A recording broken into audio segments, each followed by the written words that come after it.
საქართველოს ეროვნული ბანკის ვიცე-პრეზიდენტმა ნინო ჯელაძემ არასაბანკო ზედამხედველობის მიმართულების წარმომადგენლებთან ერთად მიკროსაფინანსო სექტორთან სამუშაო შეხვედრა გამართა. ის მიზნად ისახავდა მიკროსაფინანსო ორგანიზაციების ფინანსური მაჩვენებლების მიმოხილვასა და სექტორში არსებული გამოწვევების გაზიარებას.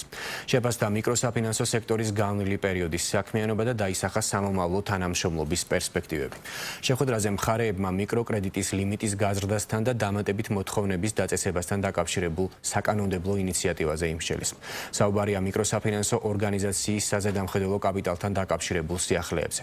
ასევე ყურადღება გამახვილდა კორპორაციული მართვისა და საოპერაციო რისკების კუთხით მიკროსაფინანსო ორგანიზაციების საქმიანობის ზედამხედველობისა და რეგულირების წესში დაგეგმილ ცვლილებებზეც.